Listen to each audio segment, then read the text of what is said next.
عربی میں میل کہتے ہیں، تو بعض علماء نے فرمایا کہ یہاں میل سے وہ میل مراد ہے،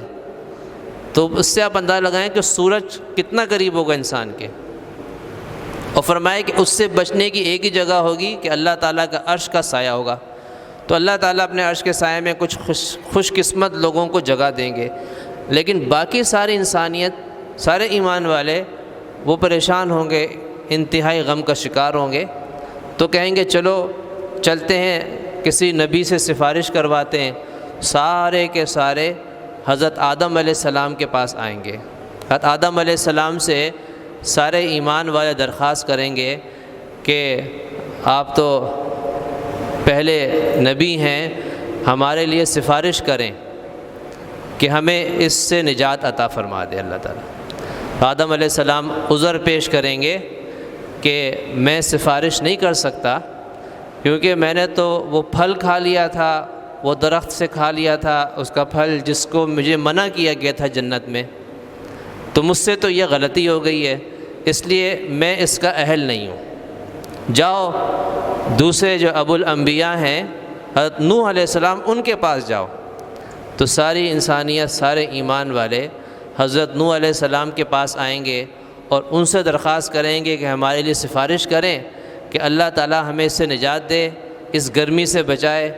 حضرت نوح علیہ السلام عذر پیش کریں گے کہ میں سفارش نہیں کر سکتا، کیونکہ میں نے اپنے بیٹے کے لیے دعا کر لی تھی، دعا مانگی تھی اللہ تعالیٰ سے، جو وہ طوفان میں غرق ہو رہا تھا، مجھ سے غلطی ہو گئی، اللہ نے مجھے تنبیہ کی کہ یہ ایمان والوں میں سے نہیں ہے، اس کے لیے آپ نے کیوں دعا مانگی ہے،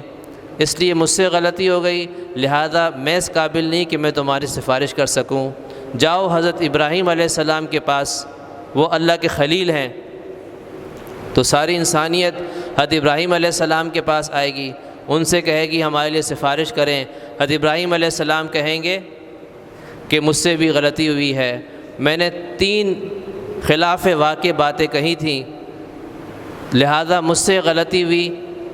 حدیث میں تو اس کو کس بات جھوٹ کہا ہے، لیکن حقیقت میں وہ جھوٹ نہیں ہے۔ جیسے ایک موقع پر ابراہیم علیہ السلام نے فرمایا تھا، جب پوری قوم میلے میں جا رہی تھی، ابراہیم علیہ السلام رکنا چاہتے تاکہ بتوں کو توڑ دیں، تو قوم والوں نے کہا ہمارے ساتھ چلو، ابراہیم علیہ السلام نے فرمایا انی سقیم، میں بیمار ہوں۔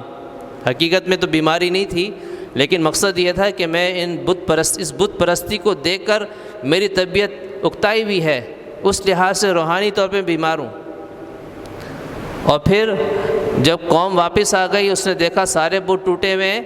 تو پوچھا کس نے کیا، تو حضرت ابراہیم علیہ السلام نے فرمایا کہ بل فعلہ کبیرہم ھذا فاسألوہ،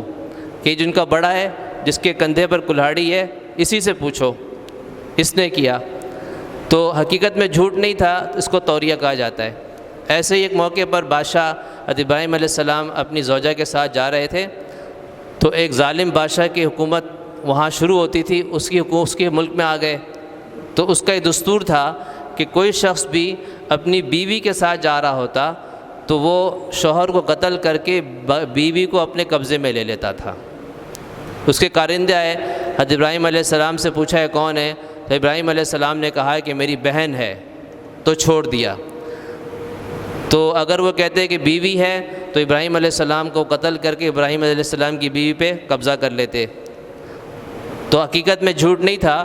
کیونکہ اس لحاظ سے فرمایا کہ دینی لحاظ سے تو ہر مسلمان آپس میں بہن بھائی ہیں، تو فرمایا کہ یہ 3 مجھ سے میں نے یہ الفاظ ادا کیے ہیں، جو حقیقت میں جھوٹ تو نہیں ہے، لیکن اللہ تعالیٰ کا قصور شمار ہوا، لہذا میں سفارش نہیں کر سکتا۔ جاؤ حضرت موسیٰ علیہ السلام کے پاس، جو اللہ کے کلیم بھی ہیں اور اللہ سے کلام کیا کرتے تھے، ان سے جا کے سفارش کرواؤ۔ تو قوم آئے گی، سارے ایمان والے حضرت موسیٰ علیہ السلام کے پاس آئیں گے، حضرت موسیٰ علیہ السلام سے کہیں گے اے موسیٰ آپ اللہ کے کلیم ہیں، ہمیں اس گھبراہٹ پریشانی سے نجات دلوائیں، ہمارے حق میں سفارش کریں۔ حضرت موسیٰ علیہ السلام بھی فرمائیں گے کہ بھائی مجھ سے میرے ہاتھ سے ایک شخص قتل ہوا تھا، مجھ سے خطا ہوئی، لہذا آج میں بھی اس قابل نہیں کہ میں سفارش کر سکوں، تو لہذا میں اس سے عذر پیش کرتا ہوں۔ جاؤ حضرت عیسیٰ علیہ السلام کے پاس، جو کلمۃ اللہ اور روح اللہ ہیں، ان سے جا کے سفارش کرواؤ۔ تو سارے ایمان والے عیسیٰ علیہ السلام کے پاس آئیں گے، اور ان سے کہیں گے عیسیٰ آپ اللہ کے کلمہ ہیں، اللہ کی روح ہیں، تو آپ جو ہیں ہمارے حق میں سفارش کریں۔ روح کا مطلب یہ نہیں ہے کہ اللہ تعالیٰ کی روح، مقصد یہ ہے کہ روح اللہ قرآن میں ان کو کہا گیا، تو روح کا مطلب ہوتا ہے پھونک مارنا، تو پھونک مارنے کے ذریعے سے حضرت مریم کے حمل ٹھہر گیا تھا اور اس سے حضرت عیسیٰ علیہ السلام کی ولادت ہوئی تھی۔ تو حضرت عیسیٰ علیہ السلام بھی کہیں گے کہ میں بھی اس قابل نہیں، میں اس کا اہل نہیں ہوں کہ تمہارے سفارش کر سکوں، جاؤ حضرت محمد صلی اللہ علیہ وسلم کے پاس کہ ان سے سفارش کرواؤ۔ تو چنانچہ آپ صلی اللہ علیہ وسلم نے فرمایا کہ پھر سارے ایمان والے میرے پاس آئیں گے اور مجھ سے کہیں گے کہ ہمارے حق میں سفارش کریں، تو میں اس وقت اللہ تعالیٰ کے پاس جانے کی اجازت چاہوں گا، مجھے اجازت ملے گی، اور میں پھر اللہ تعالیٰ کو سجدہ کروں گا، اور سجدہ کروں گا تو اللہ تعالیٰ مجھ سے کہیں گے ارفع رأسک، اے محمد اپنے سر کو اٹھائیں، اور پھر اس کے بعد مجھ سے کہا جائے گا قل تسمع، آپ جو کہیں گے آپ کی بات سنی جائے گی، اشفع تشفع، آپ سفارش کریں آپ کی سفارش سنی جائے گی، سل تعطیٰ، آپ سوال کریں آپ کو عطا کیا جائے گا۔ تو آپ صلی اللہ علیہ وسلم نے فرمایا کہ میں پھر اس وقت اللہ تعالیٰ کی حمد و ثنا بیان کروں گا، اور وہ ایسی اللہ تعالیٰ کی تعریفیں ہوں گی جو اس وقت اللہ تعالیٰ میرے دل میں ڈالیں گے اور ابھی مجھے اس کا علم نہیں ہے، ایسے الفاظ اللہ تعالیٰ مجھے عطا کریں گے، اور پھر اس کے بعد میں اپنی امت کے لیے سفارش کروں گا، ایمان والوں کے لیے سفارش کروں گا، تو اللہ تعالیٰ ایک حد تک میری سفارش کو قبول کریں گے، اللہ تعالیٰ حد بندی کر دیں گے کہ اس حد تک آپ کی امت یا ایمان والے ان کے حق میں آپ کی سفارش قبول ہوگی۔ چنانچہ ان کو پھر یا تو وہ لوگ بھی اس میں ہوں گے جو محشر کے میدان میں ہوں گے، اور اس میں وہ ایمان والے بھی ہوں گے جن کا جہنم میں فیصلہ ہو چکا ہوگا، جہنم میں جا چکے ہوں گے، تو ان کو جہنم سے نکال کے پھر جنت میں ڈال دیا جائے گا۔ پھر آپ صلی اللہ علیہ وسلم دوبارہ جب دیکھیں گے کہ ابھی بھی بہت سے ایمان والے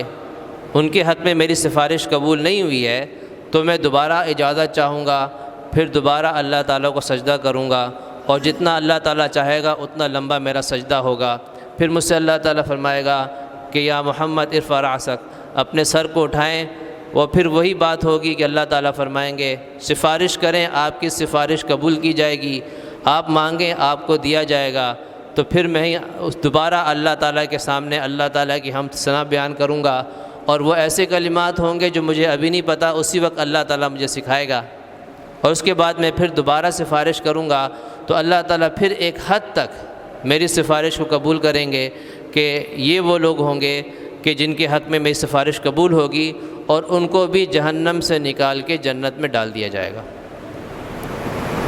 پھر تیسری مرتبہ پھر یہی صورت ہوگی، اور پھر ایک حد تک جتنے باقی ایمان والے ہوں گے ان کو بھی پھر جہنم سے نکال کے جنت میں ڈال دیا جائے گا۔ اللہ تعالیٰ فرمائیں گے کہ جس کے دل میں ایک جو کے دانے کے برابر بھی ایمان ہے اس کو بھی جنت سے نکال دیا جائے، جہنم سے نکال دیا جائے اور جنت میں ڈال دیا جائے۔